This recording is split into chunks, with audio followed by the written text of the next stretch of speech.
So today we're going to be talking about how not to have a marketing one-night stand with your customers. So first, I just want to talk about what the difference is between a marketing strategy and a plan, just to get the context in place. So a strategy is the what and why. A plan is the how you do things. So a marketing strategy is what is going on in your market and your position in it, what you want to achieve, your purpose and your goals and your why, what your customers want you to target, what you're selling and what makes it attractive to your target customer. A marketing plan is how you're going to achieve those goals, the tactics you will employ, the channels you will use to reach the target audience you identified as part of your strategy, and how you will take those target customers from finding out about you to buying from you.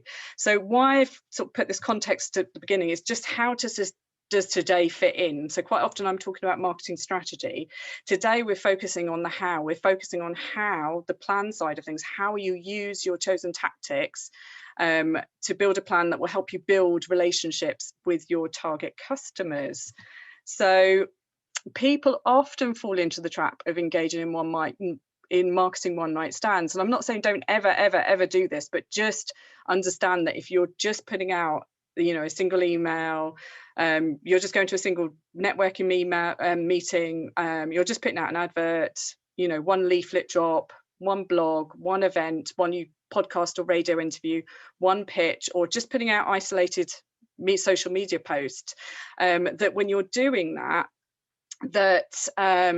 you're not necessarily going to get the results you want from it. You say people do, if you're lucky, if you're to hit them at the right time, they will occasionally buy off the back of one email. They will occasionally buy off the back of an advert. You might get a lead by just going to one networking meeting.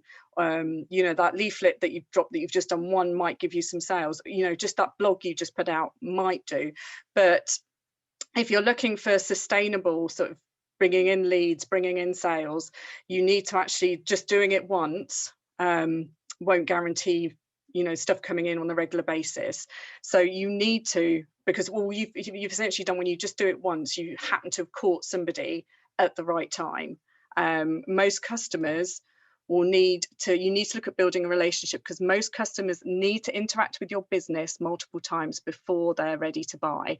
And 7 is the number that's often quoted.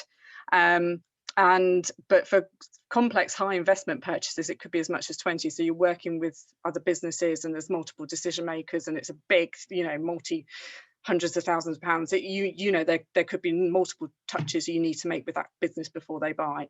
For smaller purchases, it's usually around 7, and that's what's often quoted. But still, that's you need to sort of build those relationships and be in contact and engage potential customers more than just once. So if you do get that lucky hit, it's usually just out of luck. You just caught somebody at the right time. So how I help people, and this is what I use in my client when I work with my clients, and also I go through it in the course. It's including in the course as well, is ADA, and this is basically, it just helps you plot out the different tactics that you're going to use, depending on what you're trying to achieve with your target customers. Because all target customers will go through a stage of awareness, becoming aware of you, building interest, so starting to like you more, start to the stage where they're starting to desire what you've got and want it, to actually taking action and purchasing and buying. And this is about understanding, what your tactics are doing and what part they're taking, part of the journey they're taking your customer on. So it's actually just having that awareness and that understanding that my tactic, if I'm going to put out an email, it's not necessarily people aren't going to buy from it. What is the reason I'm putting out this advert? What is the reason I'm sending this email? What's the reason I've written this blog? And it could be, and the actual model sort of started on Madison Avenue. It was, it came from when advertising was one of the sort of key marketing tools, where there was less, when you could actually put out an advert and you could get people to buy, because there was less noise. There's not the fragmented, what we're dealing with now in in marketing is a very fragmented picture where, you know, there's so many different channels, there's so much noise that an advert is unlikely, as I say, unless you get lucky, to actually get somebody to buy just off that one touch. But when it all started, that's where Ada came from, is an advert had to actually try and take people through those different steps of awareness, interest, desire, action, everything from the image and the copy and everything like that. So, but it's since been adapted to be used for marketing planning. As you know, marketing has become more fragmented, as there's been so many more channels and different tactics and things, and audience's attention is so much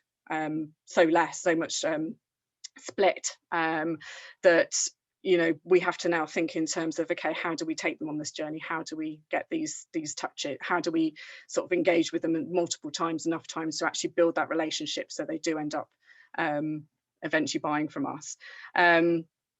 So just to take you through some of these tactics, I will just make clear I've just put them in as examples. And for example, adverts don't necessarily just mean, you know, aren't just something you use for awareness. It could be something, as if you notice on Facebook, when you're doing Facebook adverts, there are several goals for you. Are you trying to build awareness? Are you trying to build engagement? Are you trying to get people to buy? So they can be used in different parts of the Ada plan. My reason today is just to get you to start thinking about it. So it's not the objective is not to try to get you to think about all your tactics and pigeonhole them into certain parts of the Ada journey, just to be aware that the tactics you're using, what are you using them for? But I'll just go through here some typical examples of where they fit in the Ada journey, but they don't necessarily have to go in there. So awareness, generally these are tactics when you're wanting to create awareness, they're tactics you use to make your customers aware of your products or services. So these could be, as I said before, adverts, but they could be used at different parts of the journey. Promo posts on social media, so the posts where you're just saying, hello, this is me, this is my business, this is what I do. Leaflets, again, if you're doing a leaflet drop, but again, they're the kind of thing that can also be used for, depending on what information you put in it, for further along the journey as well. Cold calling, so just things where you're just actually, this is where you're just introducing yourself to your prospective customer. Interest, these are tactics that build interest in the benefits of your products and services enough to encourage further research, to actually get them starting to think and like what you do. So again, this is where blogs fit in, infographics, animation, things like Facebook Lives, case studies, brochures, interviews. So again, just thinking about, okay, when you're producing something like that, what is the objective? Generally, usually, quite often, it is to actually get people more interested in you. So then you sort of push them further along the journey. To actually wanting to know more about you. So these are tactics that move your target customers from sort of that liking, that interest piece, more to wanting. So things like workshops, webinars, tasters, those online challenges that lots of people do. If you're sort of more a physical business, free samples, demos, things to actually get them to get a taste, to get a try, to get them wanting. Finally, action, what the things you could be doing to encourage your target audience to take that final step. And the first one isn't so much a tactic, but again, it's generally aiming to try and make it as easy as possible to purchase.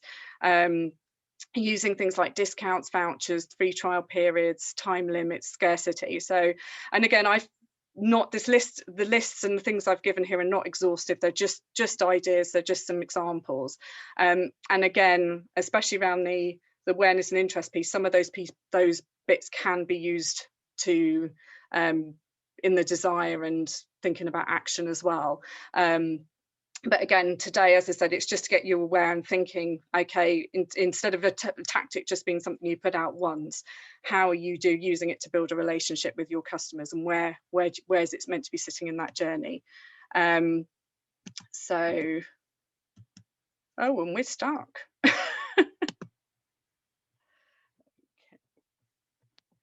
So what I then say is once you've identified those channels and tactics that work, don't try and use hundreds and hundreds. You're just going to get yourself confused. It's actually focus on the ones that actually work for you, and try and keep them the number as small as possible. Just find the ones that really, really work and just do them over again.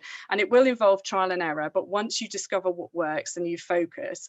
And if a tactic stops working, and it can do, you know, something happens in the market, something shifts with your ideal client, all those kind of things, you go back to your strategy and use it to determine an alternative tactic. So if you may need to shift your ideal client, you may need to think about what it is you're selling, and do you have to change that? And then think about, okay, then I need to, maybe because I've now changed that, I need to use a different tactic, because that was the reason the original tactic I was using was no longer working. So again, always feed back to your strategy as well. So essentially, you need to be taking your customers on a journey. And I've just given an example here. And for example, you could start with an advert for the awareness piece, let people know. And the call to action of that advert could be, okay, join my Facebook group, or go onto my mailing list, just so I can sort of get you to know me better, or what it is I'm selling better. And again, this is just an example. It's not a blueprint. You're going to need to work it out for your own business, what works best for you. You know, build up that relationship with the mailing list. Then from there, invite them to go on a workshop, on a challenge, just so they get to know yourself better. And then after, you know, at the end of that, is there a discount or something else you could offer to encourage that action? So why to do this, why you should be not just looking at putting stuff out and building that relationship, is it's a hard but brutal truth, but people out there who don't know you simply aren't going to care. One night stands won't make them care. Building relationship and actually getting them to know you, that's what's going to make them care. So to recap, don't fall into the trap of marketing one night stands. You need to build that relationship. Models like Ada can help. It's similar, something you can have. Most of you probably heard about sales funnels. It's a similar kind of concept, and it's something you can actually map alongside a sales funnel. And it's basically, it's how you will get people caring, is actually building that relationship with them.